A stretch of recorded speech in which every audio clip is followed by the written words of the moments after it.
La semaine dernière, Baruch Hashem, donc pour ceux qui ne se rappellent pas, on a vu est-ce qu'on pouvait travailler nos midot ou pas. Et c'est pour ça qu'on va revenir aujourd'hui sur le cours qu'on a fait la semaine dernière et on va continuer. Parce que c'est une notion hyper importante qu'on a vue la semaine dernière. Donc là, on est dans l'explication de l'introduction du Messiah Técharim. Ok. Donc voilà, on va voir est-ce qu'on peut ou pas travailler nos midot. On avait vu, et on avait compris, j'espère, Bézat Hashem, que il y a des parties de l'homme où les midot tovot, l'amour pour Akadosh Baruch Hu, la Yirat Hashem, etc., ne sont pas naturels. On avait vu le gouffre, Nahon, c'était totalement matériel.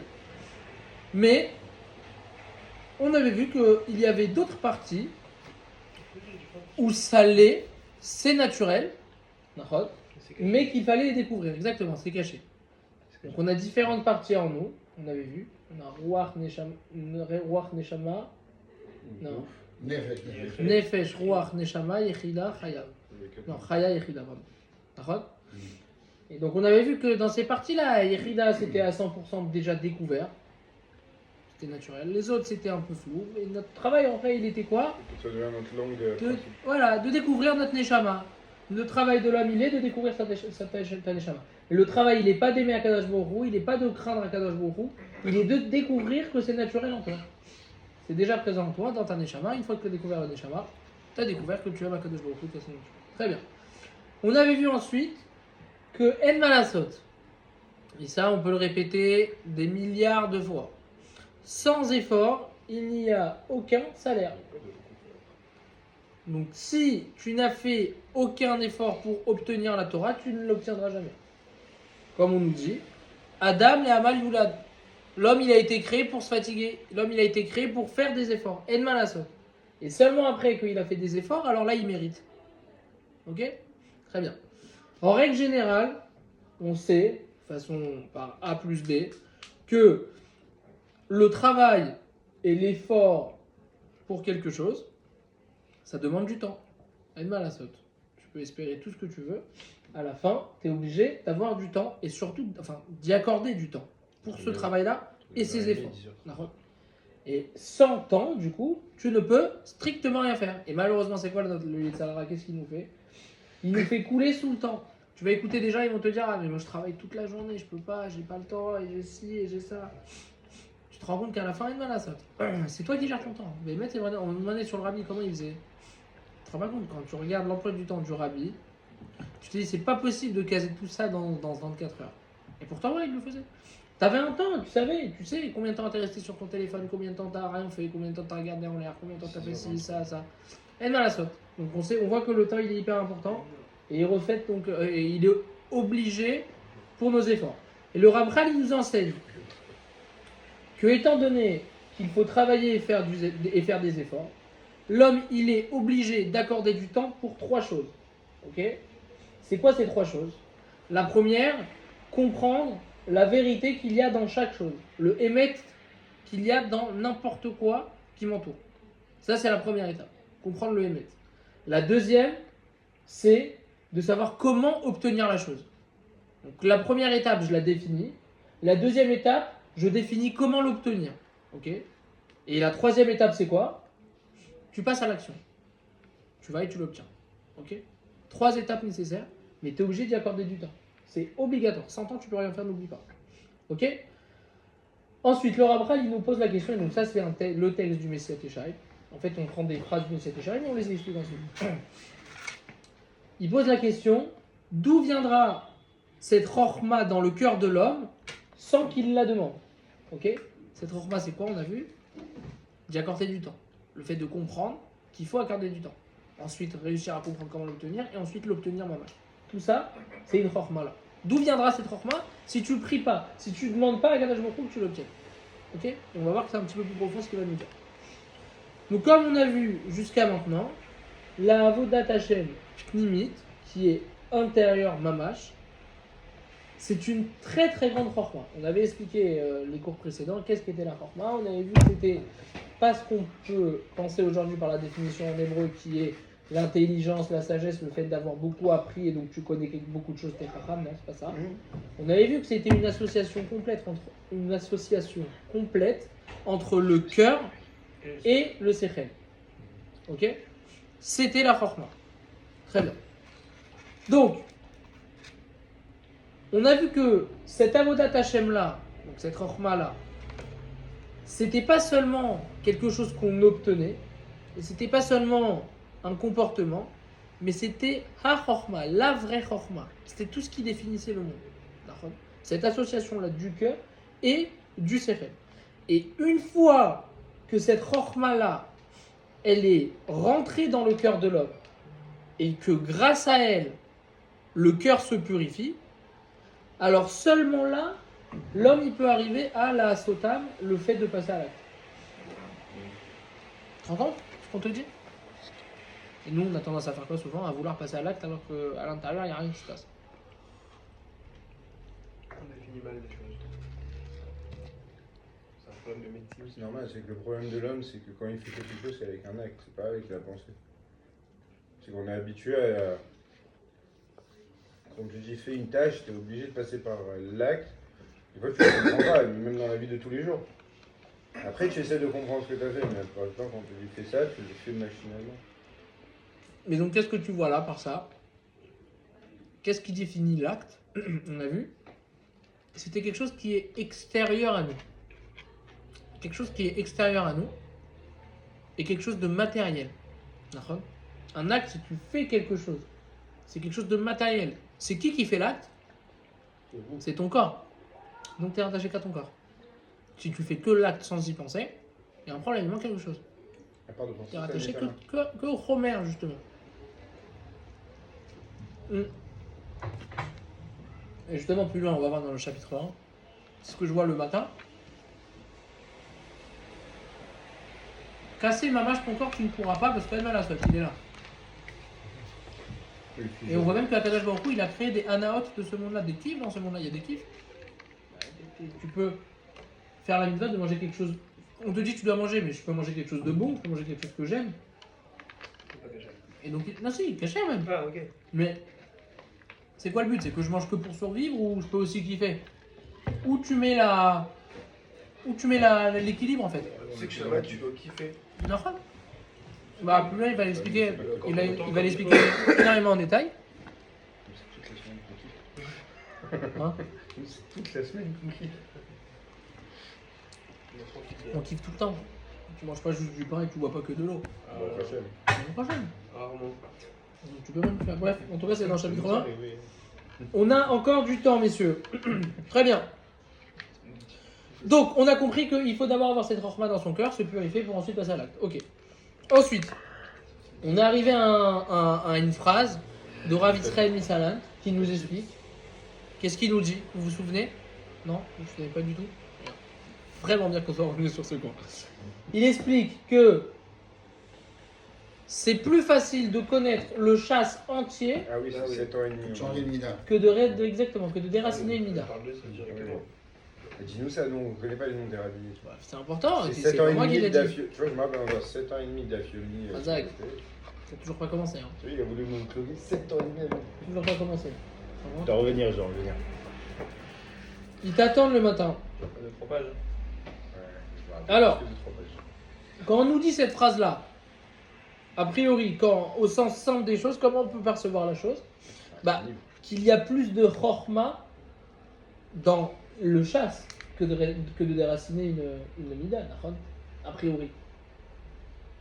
Le fait de s'asseoir sur le chasse, c'est une chorma. Il y a ta tête, elle va travailler beaucoup, tu vas apprendre, étudier. Il y a plus de chorma dans le chasse que d'une mida. A priori, c'est ce que tu devrais comprendre. Et on avait donné un exemple, ce que j'ai demandé à Yoni de faire à partir de la semaine dernière. J'aimerais savoir où tu en es, du coup, justement.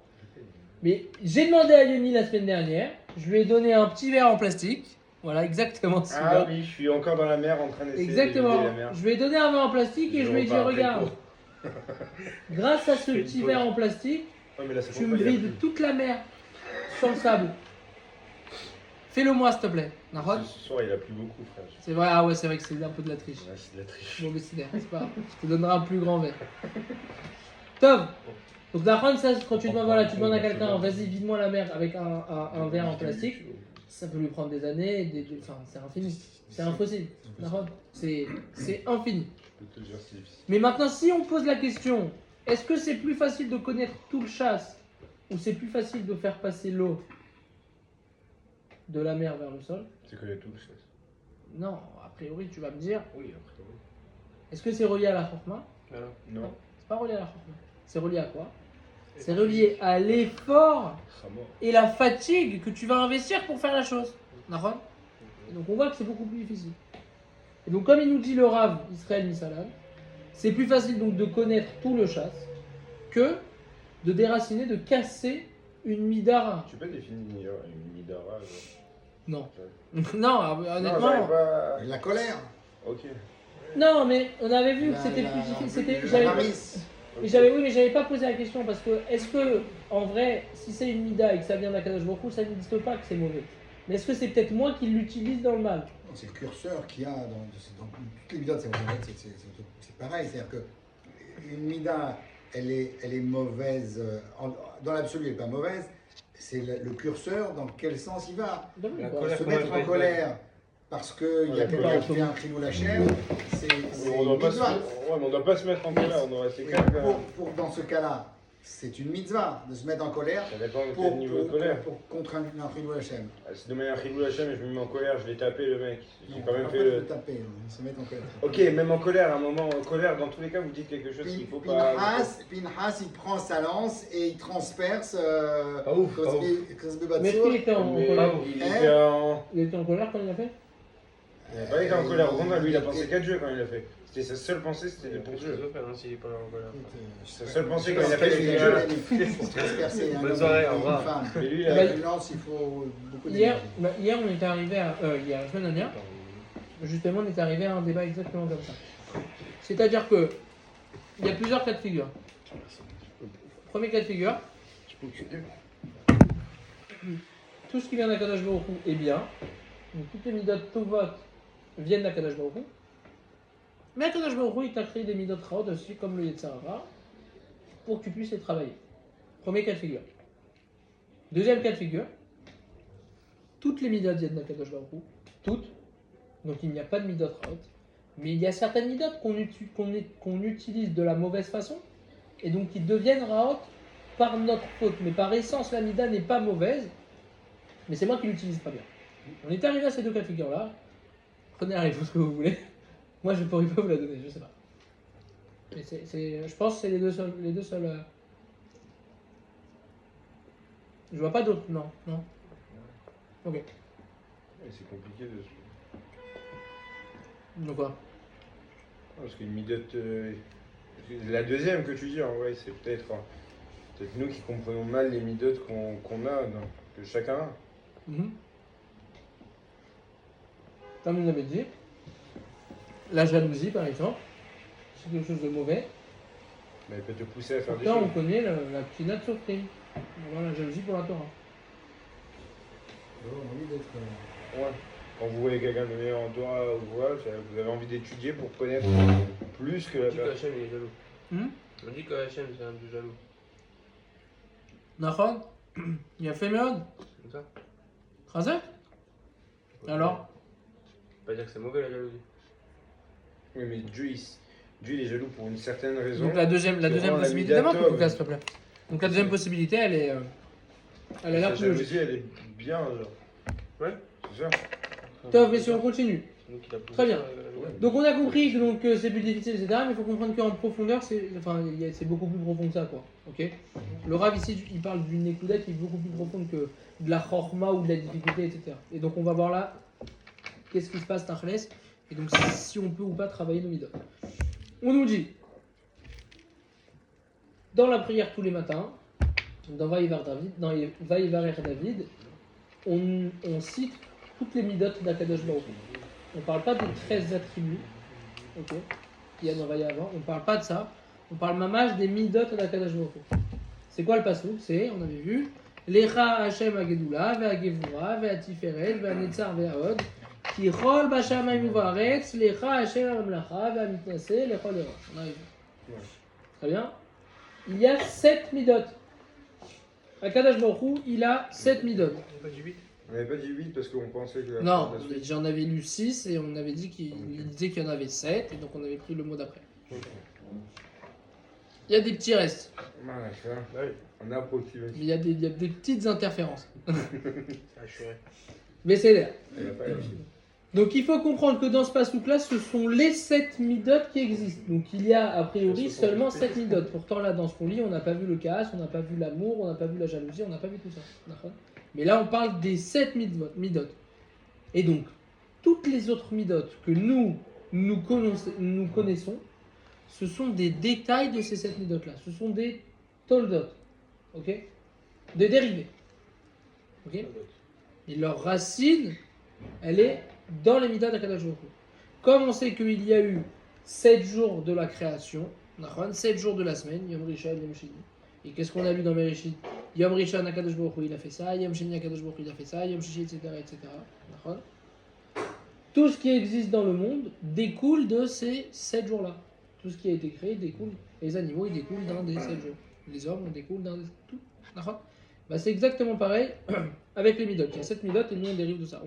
Ok. Donc on a compris que si c'est comme ça, les midot que nous avons comme l'amour, la crainte, etc., ce sont des midot d'Akadosh Baruch Hu.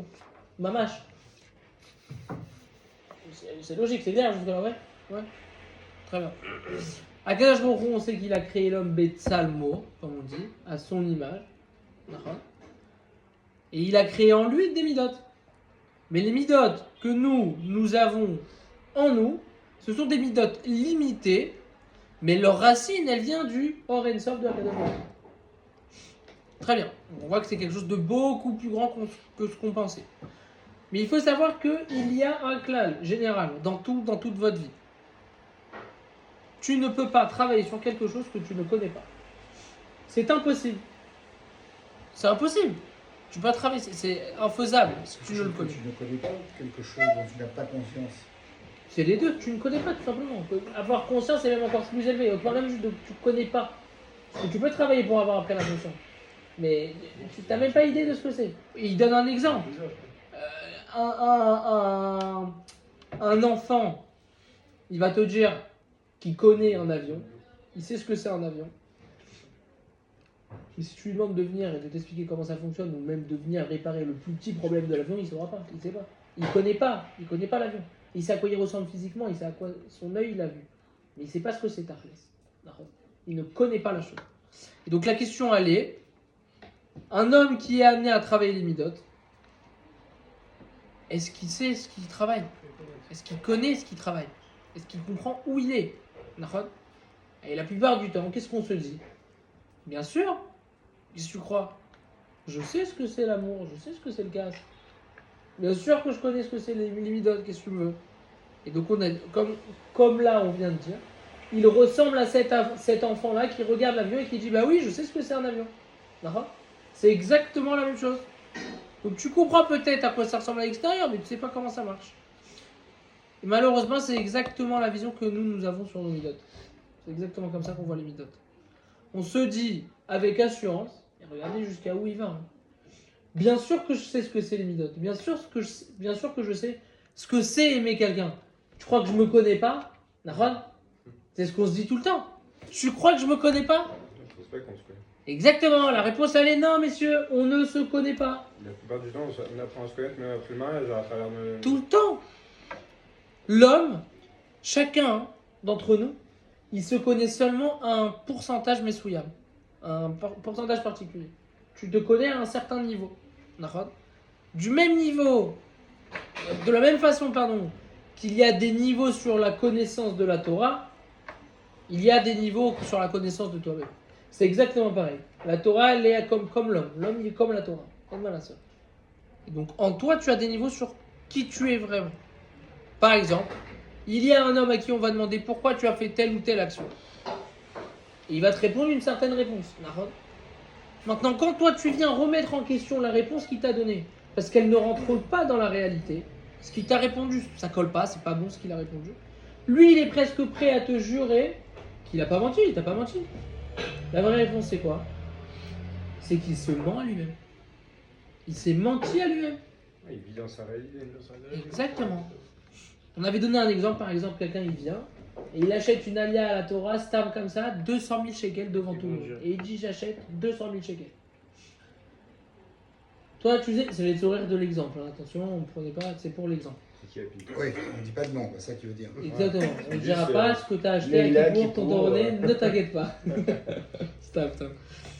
Donc, cette personne-là, quand elle a acheté comme ça devant tout le monde en criant 200 000 shekels pour une montée à la Torah à Shabbat, on sait qu'elle l'a fait pour son kavod. On sait qu'il l'a fait pour sa gava, pour que tout le monde sache qu'il a acheté une montée et qu'il a donné tant pour la synagogue. Mais quand tu viens et que tu lui demandes pourquoi tu as fait ça, il va te dire je l'ai fait pour le kavod d'Akadosh Baruch Hu. Mais en vrai, tu sais pertinemment qu'il l'a fait pour son propre Je kavod. sais, mais pourquoi tu commences à faire de... C'est une stam pour l'exemple, on t'a dit. C'est vraiment stam pour l'exemple, tu comprends. On t'a pas dit d'aller voir un mec et lui dire je sais que t'as fait ça pour Gava. Ça se trouve, il l'a pas fait pour Gava. C'est les 15 routes. C'est vraiment juste pour l'exemple que je te donne. Mais pourquoi c'est ton interprétation qui sera la bonne? Non, on te donne stam en exemple. C'est dans le cas où lui il fait. Mais je t'ai pas dit, tu peux pas interpréter. C'est très dur justement. Mais si t'as tendance à juger justement les gens même dans ta tête. C'est ça le travail, de juger les 15 routes. Dis-toi quoi, non, il l'a vraiment fait les Shem Mitzvah. Ton travail c'est de te dire qu'il l'a fait les Shem Mitzvah. Mais là c'est vraiment stam pour l'exemple qu'on vous dit que t'as compris. Tu vas voir une personne, il l'a fait vraiment pour son kavod. Mais lui il va te dire non, il l'a fait pour le kavod d'Akadosh Baruch Hu. Pourquoi? Parce que pour lui vraiment dans sa tête il se dit je l'ai fait pour Akadosh Baruch Hu. Mais au fond de lui, il l'a fait pour son kavod. Parce que tu peux aller derrière, Mais on saura pas jamais. acheter. Tu sais pas. Moi, ce que je veux dire, Oui, enfin, oui. là, t'as donné cet exemple. Oui. Des exemples plus terre à terre de la vie de tous les jours. C'est très difficile la nuance, tu vois, entre de savoir. Le même cabana ou pas là. Bah oui. Là, c'est un exemple qui est. C'est pour ça que plus loin il va dire, à la fin, ce jugement-là va s'offre.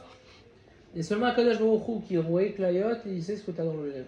Il sait ce que tu as dans le terrain, il sait ce que tu as dans ton cœur. À la fin, il n'y a qu'Akadosh Baruch Hu qui sait si tu as fait les Shemitzvot ou tu n'as pas fait les Shemitzvot.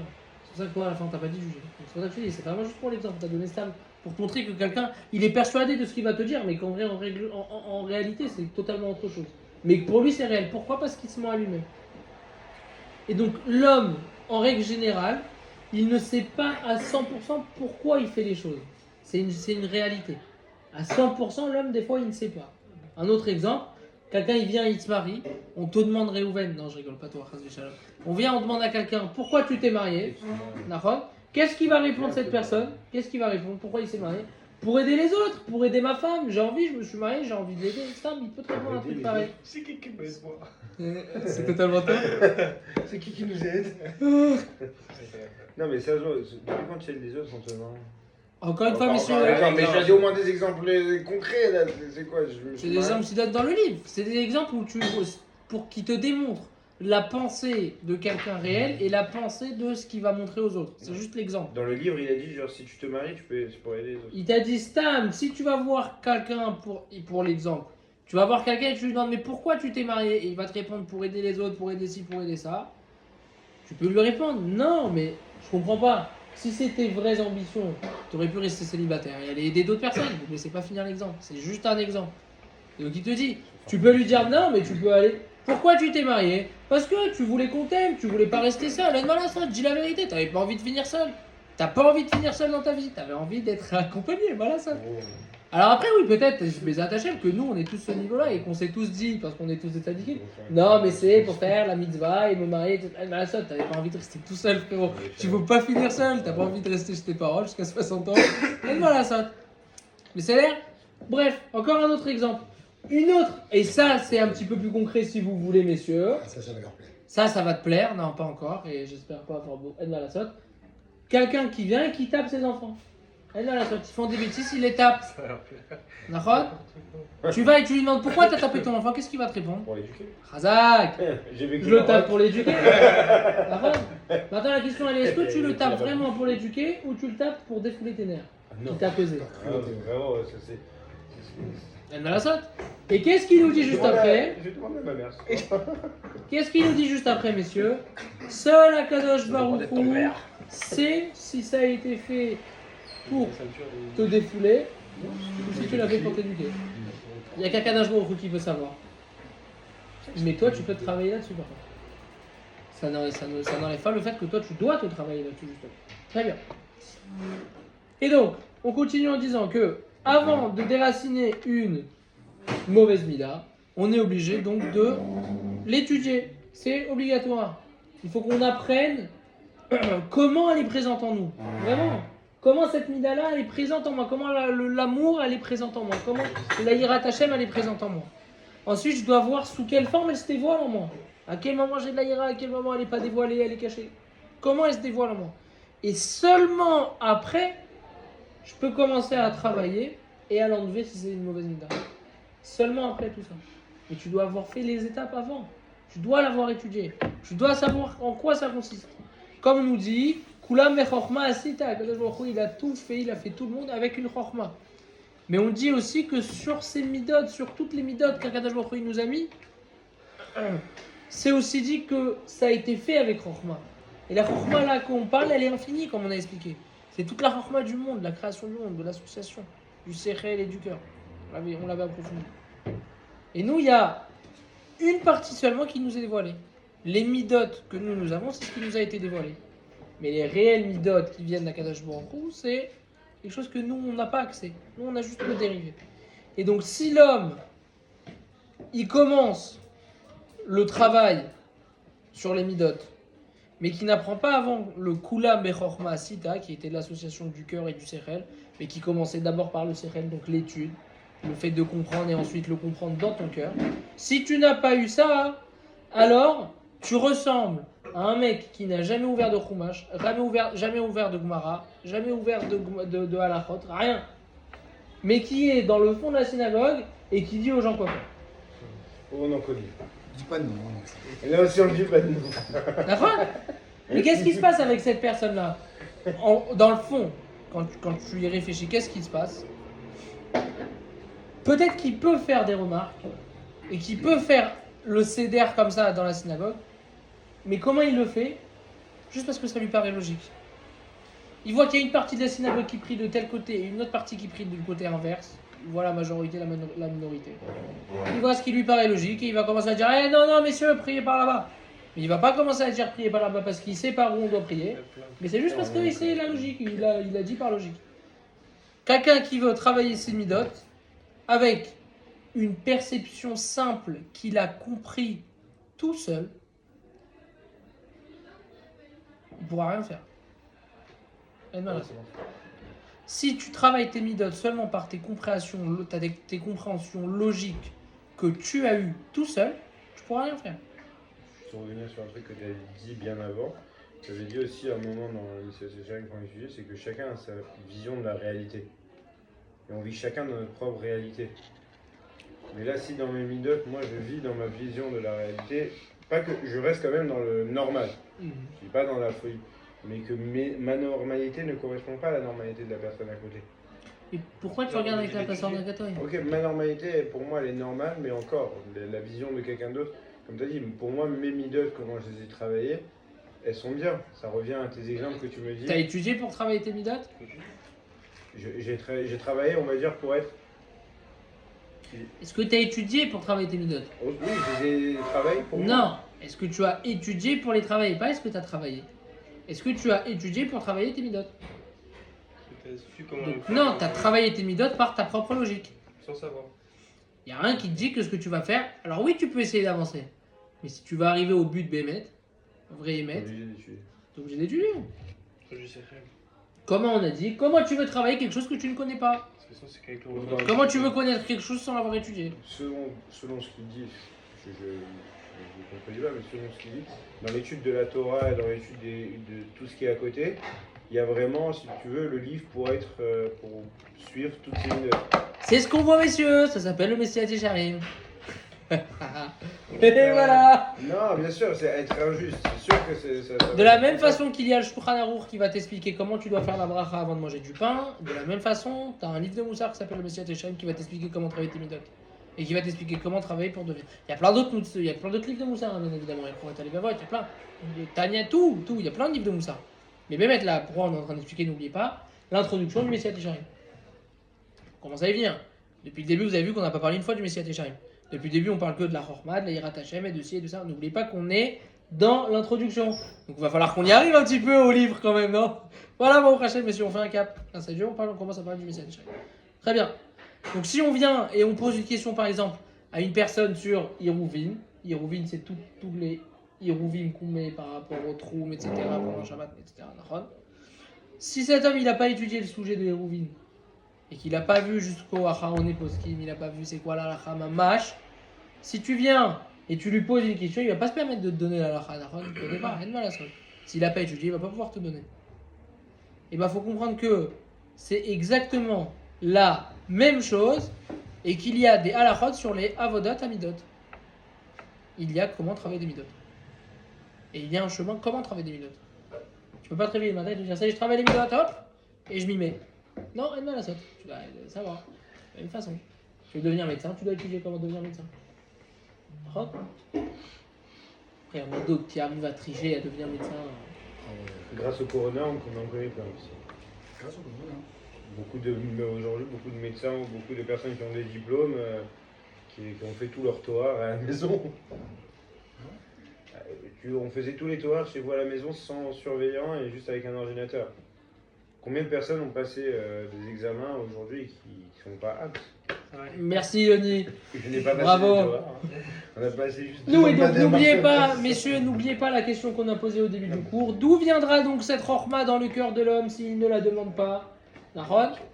Dans la question même, il y a déjà une chorma énorme. que vous sachiez. On sait, au nom de Rabbi Yerucham Memir, que le Messilat Yesharim, messieurs, il est considéré, écoutez ce qu'il dit. Le Messilat Yesharim, il est le condensé de tous les livres de Kabbalah du Ramchal. Il n'avait pas dit qu'ils avaient tout annulé ou tout brûlé. Il y a plein qui ont été, bien sûr. Il y a plein de textes du Ramchal qu'on n'a pas. Il y a plein de textes qu'on n'a C'est pas pas. le seul, mais. Non, il y a d'autres, il y a Ah ouais des Rechachem, etc. Il y en a d'autres, mais j'en voulais pas. Non, il y a plein. Mais on te dit que le Messilat Yesharim, c'est le condensé de tous les livres de Kabbalah du Ramchal. Tu te rends compte? Tu te rends compte ce qu'on est en train de Celui dire? qui était chez toi, chez vous à la maison la dernière fois, celui qui était venu pour expliquer. La prière? C'est lui, celui de Ouais. France. Ouais. Il n'avait pas dit que c'était le seul livre qu'on lui a permis parce qu'ils ont analysé, ils ont cru que c'était quelque chose de normal, de banal. Ah, Il je lui me avait rappelle permis. pas, peut-être. Bon, non, parce qu'il y a d'autres livres du Ramchal, mais celui-là, je sais pas, peut-être. Tov. Et donc, il nous dit, le Messilat Yesharim, c'est un livre de travail. Et malheureusement, les gens qui n'approfondissent pas ce Messilat Yesharim, ils vont commencer à le lire. Et ils vont se dire, mais c'est hyper simple. C'est hyper simple ce qu'on est en train de dire. Tu me parles de l'amour, tu me parles du casse, qu'il faut faire attention et faire attention à analyser ses actes, mais c'est bien. C'est ce que tu es en train de me dire, d'accord? Et regardez, messieurs, ça va faire 6 mois qu'on fait des cours. On est toujours dans même pas la moitié de l'explication de l'introduction. Donc on comprend la profondeur de la chose. D'accord? On nous disait même que le Gaon Vilna, il disait que jusqu'au chapitre 11, il n'y a pas un mot en trop dans les textes du Messilat Yesharim. Trop court? Et non. Très bien. Maintenant, la question, elle est... Excusez-moi. Non, parce que je me rends compte que j'ai... Hein? Ouais, chargement, ouais. Non, j'ai mixé deux en faisant un résumé et je me suis rendu compte qu'ici que je me suis trompé. Très bien. On aurait pu expliquer donc le fait de ce qu'on vient de dire par rapport au Messilat Yesharim que c'est un condensé de tous ces livres de Kabbalah. On aurait pu dire que le Ramchal c'était d'un côté un Mekoubal, mais de l'autre côté un Oved Hashem. Parce qu'il a fait un livre de Moussa, il a fait un autre livre de Kabbalah, etc. On aurait pu dire que c'était les deux, il avait deux chapeaux. D'accord? Et que dans son livre, il a associé les deux ensemble. Et le fait de la Avodat Hashem et la Kabbalah. Sauf que c'est pas du tout ça. Il a écrit tout le livre selon de la Chorma de la Kabbalah. Il nous le dit. Tout le livre qu'il a écrit, c'est selon la Chorma de la Kabbalah. D'accord? Car pour être un vrai Eved Hashem, il est obligé d'avoir une Chorma Amuka. Ma mâche Amuka. La mâche profonde. Qui vient là de la Chorma de la Kabbalah. De ce qu'on est en train d'étudier. Alors attendez, messieurs, on n'est pas en train de voir qu'on est en train d'étudier sur faire des fantômes, etc. Il y a plein de livres, messieurs, qu'on n'a pas le droit d'étudier, ça vous inquiétez pas, mais c'est des charriers, on y a le droit. Justement parce que c'est un condensé.